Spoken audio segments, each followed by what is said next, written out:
사도 바울이 복음을 들고 나가서 사역을 할 때에 물론 일부분 사람들은 사도 바울이 하는 그 사역의 가치를 알고 또 복음이 전파되는 경로도 잘 알고 있었습니다.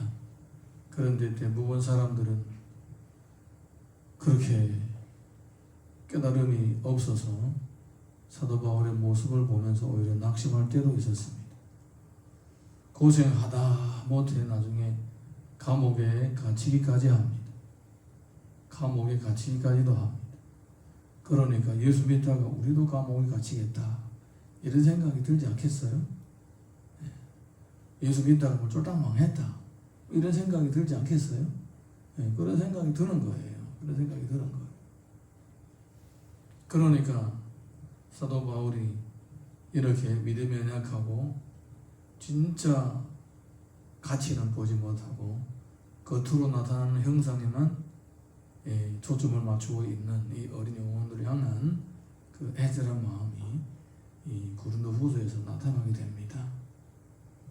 자, 우리 읽었던 내용 1절에서 2절 다시 봅니다. 시작. 우리가 하나님과 함께 일하는 자로서 너희를 권하노니 하나님의 은혜를 헛되이 받지 말라. 이르시되 내가 은혜 베풀 때에 너희에게 듣고 구원의 날에 너희를 도왔다 하셨으니 보라 지금은 은혜 받을 만한 때요 보라 지금은 구원의 날이로다. 지금은 바로 은혜 받을 만한 때요 구원의 날입니다. 사도 바울이 왜 이 얘기를 하느냐?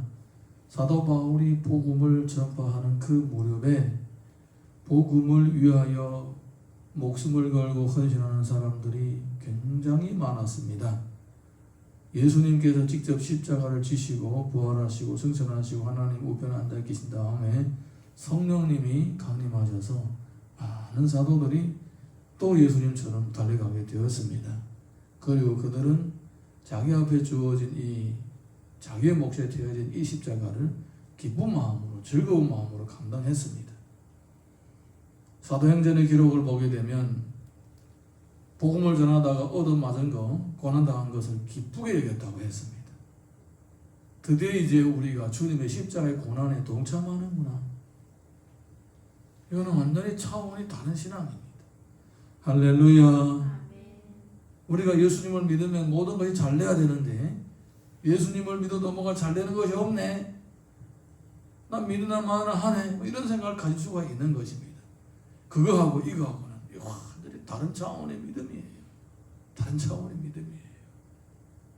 여러분, 우리 성도들은 믿음의 초보에서 빨리 자라가야 됩니다. 예, 자라가야 됩니다. 성령님께서 우리 안에서 얼마나 탄식을 하시는지 모릅니다. 믿음의 초보에서 계속 허우적거리고 또 허우적거리고 쩍 하면 나 괜히 믿은 거 아니야. 그냥 믿어도 아무런 효과가 없지. 신앙은 하나님과의 인격적인 관계입니다. 하나님과 나와의 사랑의 관계입니다. 하나님이 나를 사랑하시는 거 내가 깨달지 못한다면 아직 믿음의 눈이 뜨지 못한 것입니다.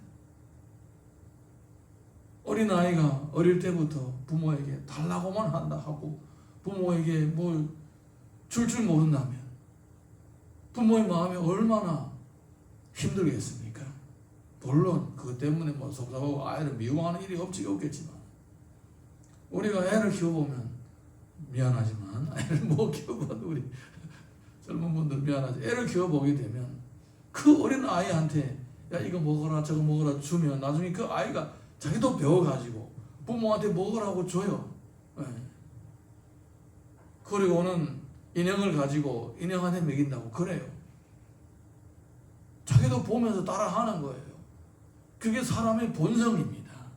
근데 우리가 예수님을 믿고 예수님의 십자가의 은혜를 체험하고 기도응답도 수많이 받았는데 하나도 따라하지 않는다면 주님의 했던 그 일 따라하지도 않고 나는 주님을 못 봤다. 그러면 주님의 은혜를 체험하고 주의 뜻을 따라서 사는 주의 종들이 있잖아요. 눈에 보이잖아요. 그들의 보이는 그들도 따라하지 않는다면 이거는 신앙의 본성을 거스르는 거예요. 사실은 정말 하나님 앞에 가서는 책망을 받아야 할 일입니다. 여러분, 신앙생활은 바로 예수님을 따르는 거예요. 믿습니까? 예수님이 하신 그대로 따르는 것입니다. 사도 바울이 여기서 은혜의 때라는 것은 예수님이 이미 주님의 우편에 계시지만 그런데 지금 예수님을 직접 본 사람이 있는 거예요. 아직까지도 대부분이 살아있는 거예요.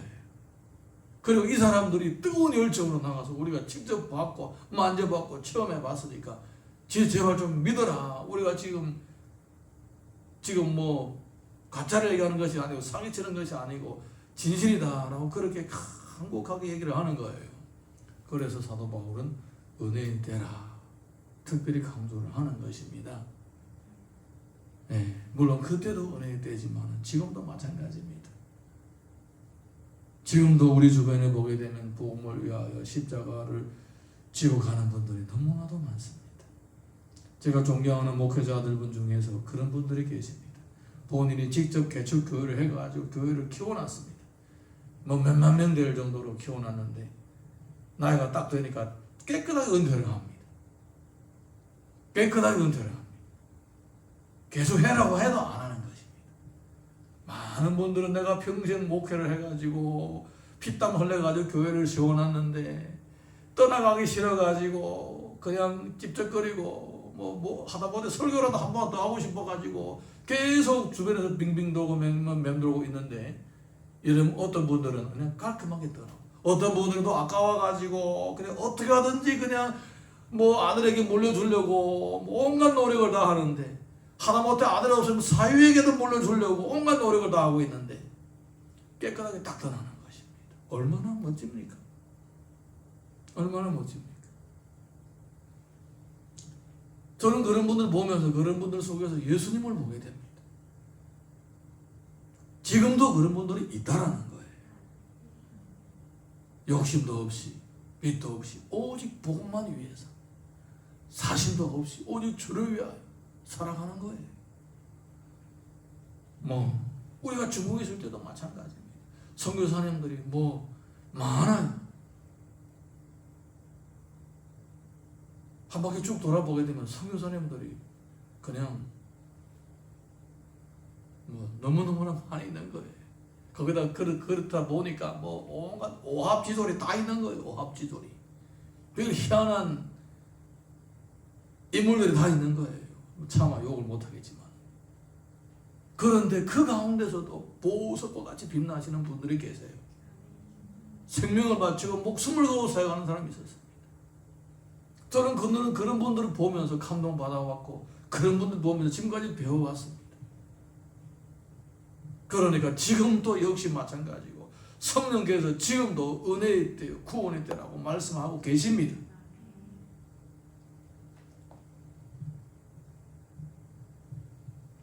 우리가 이렇게 은혜의 때에 아직까지 문이 열려있을 때에 은혜를 더 부구하지 못한다면 나중에 시련이 오고 고난이 온다면 어찌 감당할 수가 있겠습니까? 바람과 함께 낙엽과 함께 사라지지 않겠습니까? 시간이 주어졌을 때에 정말 하나님의 은혜를 듬뿍 받을 수 있을 때에 기회가 주어졌을 때에 사모하는 마음으로 갈망하는 마음으로 주께 가까이 될 줄 믿습니다. 누가복음 보게 되면 이런 기록이 있습니다. 주께서 이르시되 오늘 구원이 이 집에 이르렀으니 이 사람도 아브라함의 자손이로다. 오늘 구원이 이 집에 이르렀으니 주님이 계시는 그 순간 바로 은혜의 순간입니다. 주님의 은혜가 있는 곳으로 찾아가는 것이 아니라 주님이 계시는 그곳이 바로 은혜의 곳인 것입니다.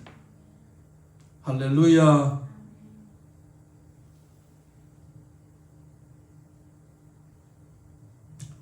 저는 예수님을 믿고 나니까 얼마나 좋은지 몰랐어요. 너무너무 좋았어요. 그래서 교회 가게 되면 주님이 계심을 막 느낍니다.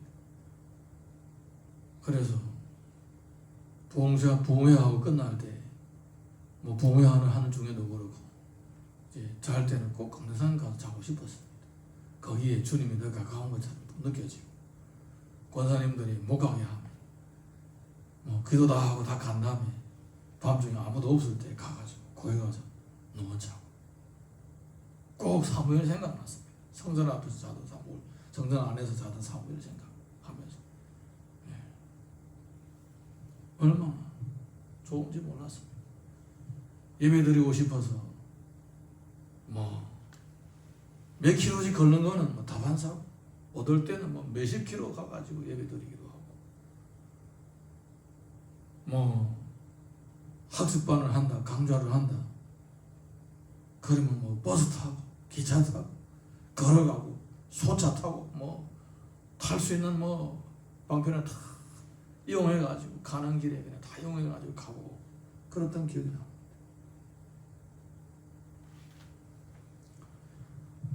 하나님께서 지금도 은혜를 주고 계십니다.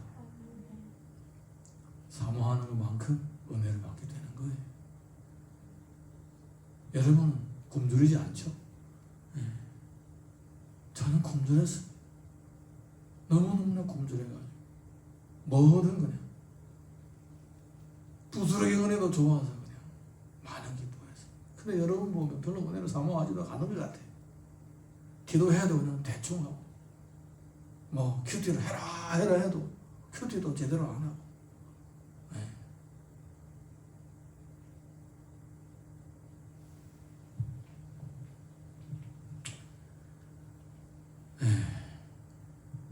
하지 마세요. 하기 싫으면. 그리고 무슨 문제 생기면 더 이상 기도도 하지 마시고 그냥 그 문제와 씨름하다가 알아서 그냥 하십시오.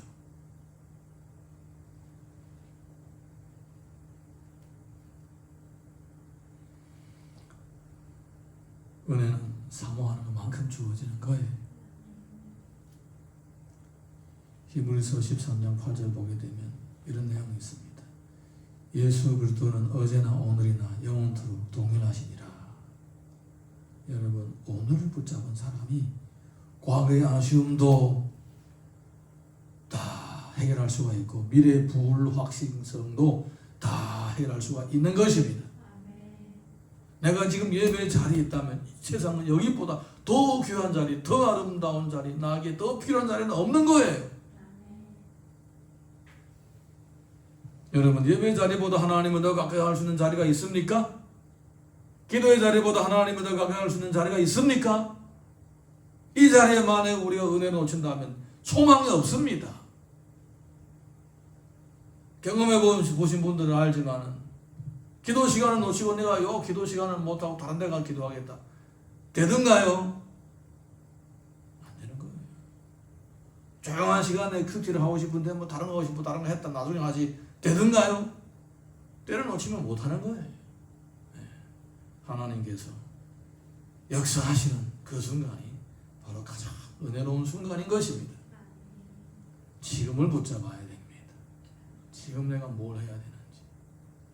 지금을 붙잡는 제대로 은혜 가운데 거하는 사람이야 과거의 아쉬움 해결할 수가 있고 미래의 불확실성을 해결할 수가 있는 것입니다.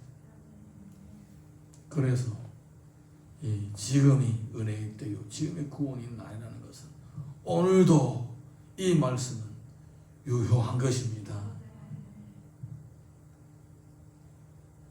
이어서 우리가 3절에서 8절 상반절을 읽습니다. 시작. 우리가 이 직분이 비방을 받지 않게 하려고 무엇이든지 아무에게도 꺼리지 않게 하고 오직 미래 하나님의 일꾼으로 자칭하여 이겨지는 것과 만남과 궁핍과 고난과 매맞음과 갇힘과 난달과 수고로움과 자지 못함과 먹지 못함 가운데서도 깨끗함과 지식과 오래 참음과 자비함과 성령의 강함과 거짓이 없는 사랑과 진리의 말씀과 하나님의 능력으로 의의 무기를 좌우에 가지고 영광과 욕됨으로 그리했으며 악한 이름과 아름다운 이름으로 그리했느니라. 이렇게 자신이 지금 복음을 위하여 온갖 수모와 어려움과 고난을 다 겪고 있다라는 것입니다.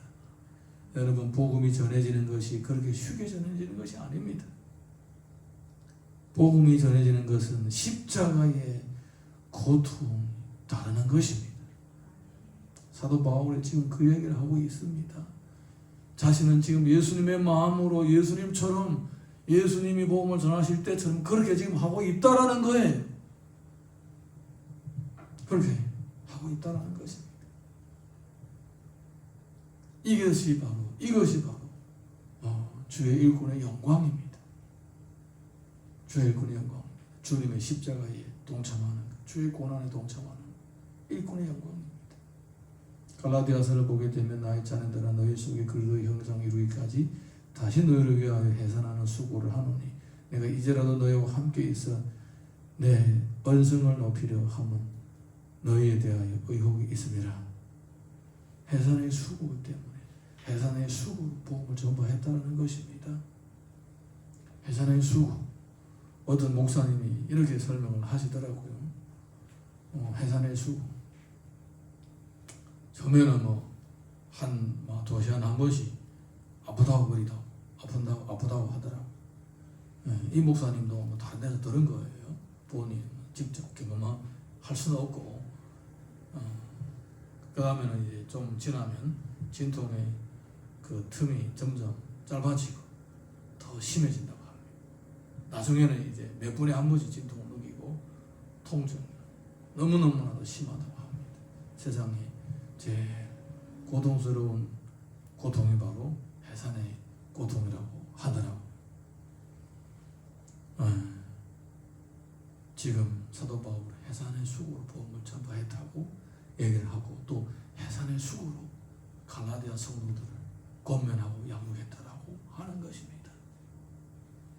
해산의 수고로. 그렇게 복음이 전파되는 것은 쉽게 되는 거 아닙니다. 이것을 거꾸로 설명한다면 우리가 예수님을 믿게 되는 것은, 우리가 하나님의 자녀로 믿음의 생활을 하게 되는 것은, 우리가 주의 일꾼으로 세워지는 것은 누군가가 해산의 수고로 복음을 전파했고 누군가가 해산의 수고를 함으로써 우리를 돌봐줬기 때문에 믿음이 자라가는 것입니다. 그러니까 정말 우리가 믿음의 생활을 제대로 하지 않는다면 이거는 천추의 죄인이 되는 거예요. 사실 우리에게 복음을 전파하는 사람들, 그리고 우리에게 사랑을 베풀고 양육했던 사람, 피 한 방울이라도 섞였습니까? 주의 사랑으로 한 거예요. 주의 사랑으로 한 거예요. 그러니까 한 사람이 예수님을 믿게 되고 주의 일꾼으로 세워지는 그 과정이 얼마나 많은 하나님의 은혜와 사랑이 이 십자가를 지고 가는 주의 일꾼을 통하여 전해지는지 모릅니다. 그냥 예수 믿게 된 거 아니에요. 그냥 신앙생활을 하게 된 거 아니에요. 그래서 매일매일마다 감사해도 감사할 거리가 끊이지 않은 거예요. 여러분, 왜 받지 않은 자처럼 매일매일마다 투정 부리고, 왜 받지 않은 자처럼 매일매일마다 원망하고 불평하십니까? 이제는 믿음의 기초에서, 믿음의 초보에서 자라가서 주님의 마음 공감하고, 주님은 뭘다라고 생각한다면 하다 못해 이 시대에 주의 일을 하는 주의 종들의 마음을 공감하면서 믿음이 자라가야 되지 않겠습니까? 고린도후서 1장 7절 보게 되면 너희를 위한 우리의 소망이 견고함은 너희가 고난에 참여하는 자가 된 것 같이 위로도 그러할 줄 알미라. 고난을 받은 것만큼 하나님의 위로도 넘치는 것입니다. 오히려 고난을 안 받으려고 이리저리 피하고 그러다 보게 되면 하나님의 위로도 없고 은혜도 없게 되는 것입니다. 이어서 본문의 말씀 8절 하반절에서 10절까지 있습니다. 시작. 우리는 속이는 자 같으나 참되고 무명한 자 같으나 유명한 자요 죽은 자 같으나 보라 우리가 살아있고 징계를 받는 자 같으나 죽임을 당하지 아니하고 근심하는 자 같으나 항상 기뻐하고 가난한 자 같으나 많은 사람을 부유하게 하고 아무것도 없는 자 같으나 모든 것을 가진 자로다. 복음을 전하는 일꾼들을 보게 되면 이렇다라는 거예요. 겉보기에는 정말 초라해 보인다는 겁니다. 그러나 다른 사람을 부유하게 하고 다른 사람을 행복하게 하고 유익하게 하는 모든 것을 가진 자라는 것입니다. 이것이 바로 주님이 베푸신 은혜입니다. 예레미야서를 보게 되면 어리석고 지각이 없으면 눈이 있어도 보지 못하며 귀가 있어도 듣지 못하는 백성이여 이를 들을지어다. 육신의 눈만 가지면 육신의 일만 보게 되는 거예요. 그래서 이 주의 일이 얼마나 영광스럽고 전도자의 직분이 얼마나 복된 것이며 그 안에 얼마나 큰 행복이 있는지 도저히 모르는 거예요. 그래서 겉만 보이는 거예요. 겉만 보다가 결국은 큰 멋만 들어서 붕 떠서 헛된 것만 잡으려고 다니다가 결국은 사라지게 되는 거예요. 다니엘서 12장 3절 보게 되면 지혜 있는 자는 궁창의 빛과 같이 빛날 것이요 많은 사람을 옳은 대로 돌아오게 한 자는 별과 같이 영원토록 빛나리라. 전도자는 하늘의 별과 같이 영원히 빛납니다. 베드로전서 2장 9절 보게 되면 그러나 너희는 택하신 족속의 왕 같은 제사장들이요 거룩한 나라에 그의 소유된 백성이니 이는 너희를 어두운 데서 불러내어 그의 기이한 빛에 들어가게 하신 이의 아름다운 떡을 선포하게 하려 하시니라. 하나님은 우리를 왕같은 제사장으로 부르셨고 거룩한 나라로 부르셨습니다. 목적은 무엇이냐? 그의 아름다운 덕을 누리고 전파하게 하기 위한 것입니다. 고린도후서 5장 18절 19절 보게 되면 모든 것이 하나님께로 났으며 그가 그리스도로 말미암아 우리를 자기와 화목하게 하시고 또 우리에게 화목하게 하는 직분을 주셨으니 하나님과 아름다운 관계를 회복하게 하고 또 수많은 주를 등지고 있는 사람들을 돌이켜서 주께로 돌아오게 하는 그 일을 하도록 직분을 주셨다라는 것입니다. 디모데후서 4장 5절 보게 되면 그러나 너는 모든 일에 신중하여 고난을 받으며 전도자 일을 하며 내 직무를 다하라. 내 직무를 다하라. 그러므로 내 사랑하는 형제들아 견실하여 흔들리지 말고 항상 주의 일에 더욱 힘쓰는 자들이 되라. 이는 너희의 수고가 주 안에서 헛되지 않은 줄을 알미라. 우리가 주의 이름으로 하는 모든 일은 다 헛되지 않고 때가 되면 주의 칭찬과 상급이 있습니다. 물론 그것도 좋겠지만 주님의 고난에 동참하는 것이 우리의 영광이요 주님의 고난에 동참하는 것이 우리의 행복입니다. 이 기쁨, 주님의 뜻, 이 기쁨, 믿음의 선배들의 그 놀라운 영적인 체험 매일매일마다 함께 경험할 수 있기를 예수님 이름으로 축원합니다. 우리 찬양 하나 부르고 같이 기도하겠습니다.